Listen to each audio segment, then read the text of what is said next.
Hi, I'm John from Escapade Bars, and it's Christmas, and we're here today inside the bar in beautiful Finca Son Mir. So, we were going to make a mulled wine for you, but we thought it's too obvious, and it's nowhere near as good as the drink that we're going to make for you today. So, what we're going to make for you is called a Brandy Blazer. Now, the original Blazer was made with whiskey. It was made by a turn of the century, the last century, bartender called Jerry Thomas, who allegedly made this for the American President Ulysses S. Grant, who liked it so much he reached into his pocket and gave him a cigar. It's never happened to me, but anyway, I'm going to make it for you today. So, what's more Christmassy than brandy, cinnamon, spices and oranges? I don't know. So, what we're going to do, we've got our cognac here, and we're going to go in with at least 3 shots of cognac. It's Christmas. You're going to have this after your Christmas dinner. It's the perfect drink to have just before you settle down for a nice snooze. So, 3 shots. Boom. Yeah, there it is. Now, what we've got here is sugar. But sugar with a difference. All I did was take a vanilla pod, thanks for the text message, whoever that was. Take a vanilla pod, take some cloves, take some cinnamon, sit it in a little jar of sugar, and then just take them out. And what we have here is a beautiful scented spiced sugar that's going to really complement the brandy and the oranges. So, we're going to take a big old spoonful of that. If you like your drink sweeter, you can use more. If you don't, tone it down a little bit. But we've got that in there. And then we're going to come in with some orange zest, and we're just going to take the white pith off it because we want to get rid of that bitterness, but we just want all the oils to come out of the orange. So, give it a quick snap over there to get all the oils out of it. A little bit of lemon zest as well, just to add a tiny bit of sharpness to it.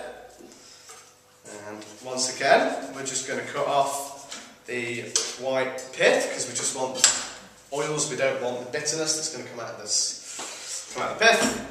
And then we're going to take an apple, because apple, orange, brandy, brilliant combination. And we're just going to do a couple of little thin slices of this. Now, as the name suggests, being a blazer, once everything's in here, we're going to set fire to it. What you didn't see off camera was me beforehand warming my glasses through. If you don't warm your glasses through, you're going to have even more of an issue setting fire to it than I'm probably about to do now. So, I've got my apple in there, I've got my sugar, I've got my brandy, I've got all my fruit. Time for the moment of truth. So, take a lighter, and hopefully it will slowly start to catch on fire. Now, it will take a few goes, brilliant, it's starting to go. It'll take a few times before it finally catches properly, and you'll probably spill little bits, but it's not the end of the world. Now, I don't know if you can see it in the light, but that is actually on fire there. Then all we're going to do, it'll keep on going out a few times, but it doesn't matter, because when we start to pour it from one glass to another, and we get a bit more air into it, the flame is going to catch and it's going to spread a little bit more. Like I said, it'll keep on going out, but if it was easy, everyone would be making it and it wouldn't just be you guys who are the sort of selected few in the know. So we've got our flaming cognac, which is flaming, trust me, and we're just going to pour from one glass to another. And every time we pour it, we're going to caramelise a little bit more of that sugar.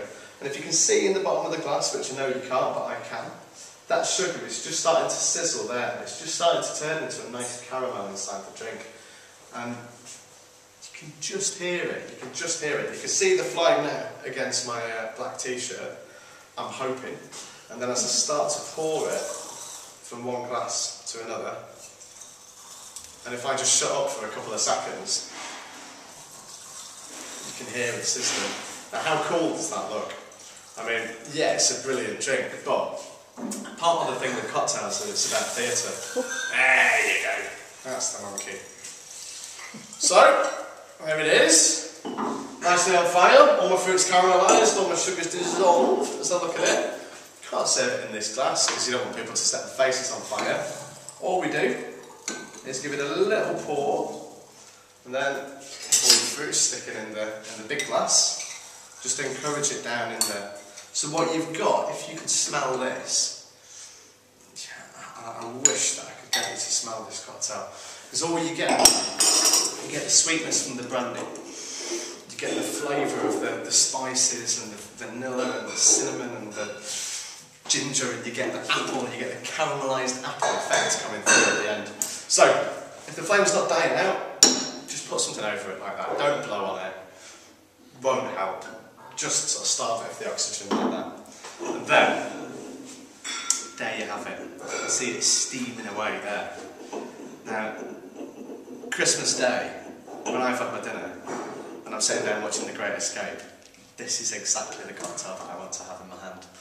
Anyway, I hope you make it, because it's a brilliant cocktail, and I hope you have a great Christmas. So, cheers.